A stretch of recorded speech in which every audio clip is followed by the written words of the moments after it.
에, 오늘 원래 사실은 우리가 코로나19 확진 환자 병동에서 근무하시는 우리 의료진들의 실태와 그리고 현장을 직접 방문해서 우리가 언론이나 간접적으로 또 일부의 증언에 의해서 듣긴 했지만 심각하고 어렵다고 하는 것과 그리고 우리 의료진들이 얼마나 큰 헌신성을 발휘하고 있는 문제에 대해서 현장에서 들어야 하나 그렇지 못해서 오늘 그 현장에서 근무하시는 간호사분을 참고인으로 오십사 부탁을 해서 이 자리에서 간접적으로나마 그 현장에서 어떻게 하고 있는지에 대한 것을 들어보기 위해서 오늘 참견을 신청했습니다. 인천 강역시 의료원에서 근무하시는 우리 김진민실 간호사님 나오셨는데요. 편하게 얘기해 주시고 그리고 솔직하게 다 얘기해 주시는 거예요. 일어나서 하시는 게 편하시면 일어나서 해주셨으면 돼요. 일어나서 하시는 게 편하실 것 같아요. 예. 이렇게 마이크 잡고 하시는 게 편하실 것 같은데? 일로 오세요, 그러면.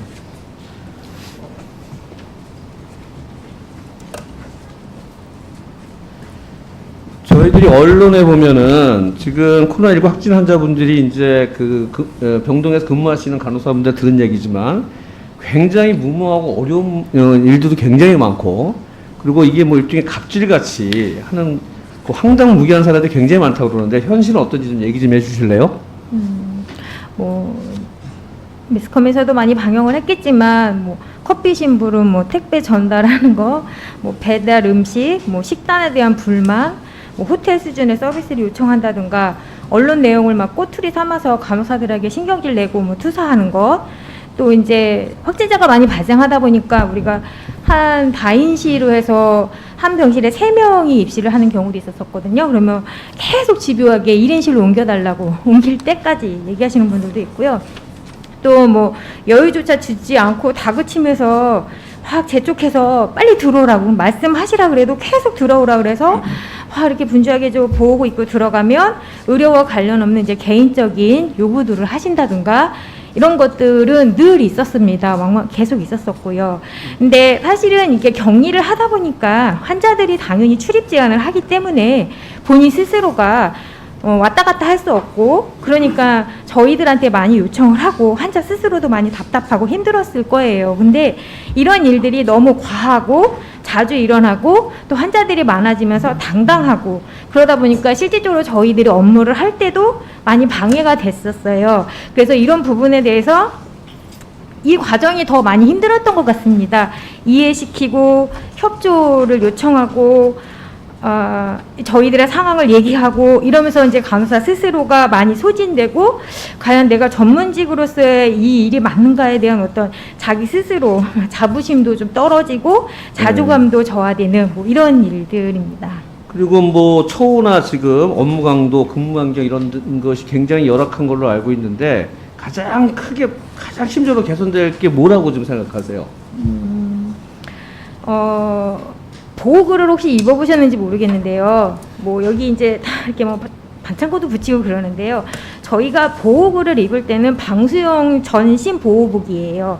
그래서 땀이 바깥으로 나가질 않습니다. 그리고 기본적으로 이렇게 마스크를 하시면 이쪽으로 다 바람이 새지만 저희는 앵고라고 하는 호흡구를 착용을 하고 기본적으로 밀착이 되어야 돼요. 이게 새지 않도록 저희가 꽉 밀폐를 하고서 착용을 합니다.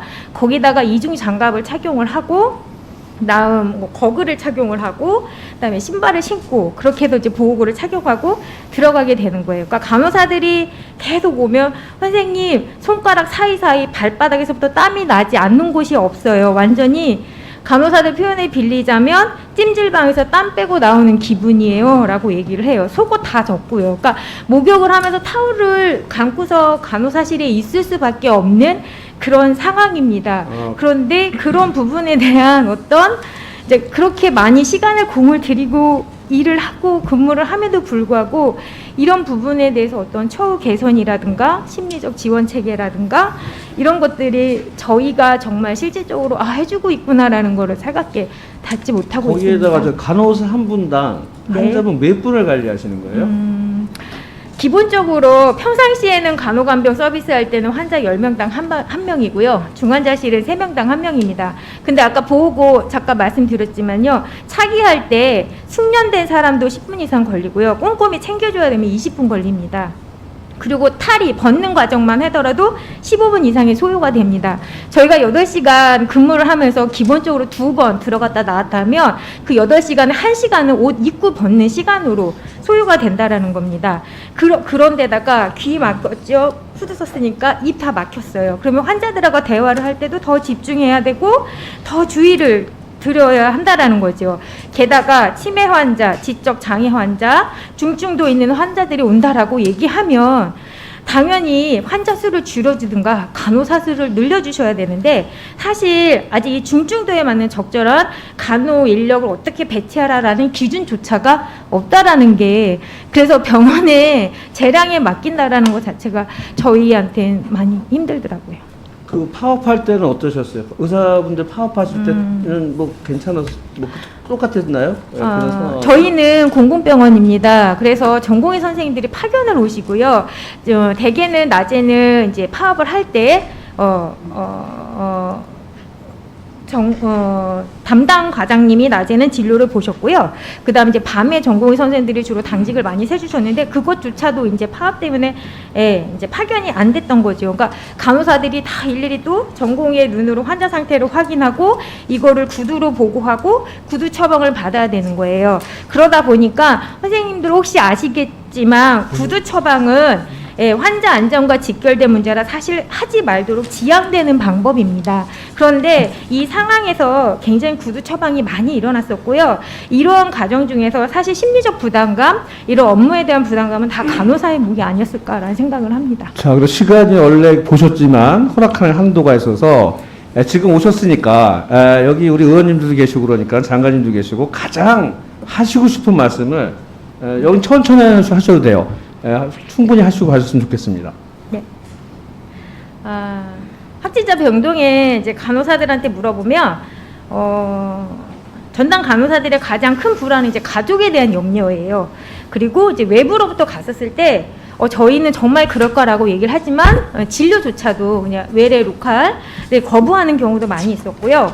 그 다음에 배우자에게 너 병원의 간호사가 확진자 병동에서 근무한다면서 직장에서 퇴사를 종용을 하고 결국에 퇴사한 남편분도 있으시고요. 유행 기간 동안 종료될 때까지 가족하고 좀 분리돼서 기숙사에 있는 게 어떻겠어? 라고 그렇게 권유를 하는 회사도 있었습니다.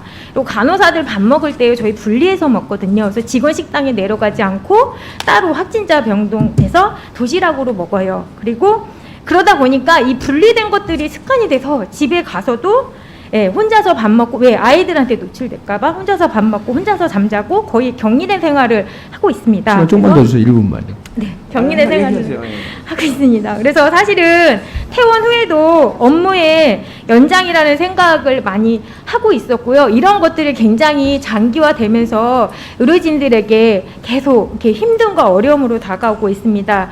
저희 병원에 1번 환자가 왔습니다. 1번 환자가 저희한테 메시지를 줬어요. 의료진은 영웅입니다. 이 메시지 정말 우리를 뿌듯하게 했어요. 그 다음에 질병관리청에서 덕분에라는 운동을 했고 이 메시지 흩어진 저희들의 사명감을 정말 다잡게 했습니다.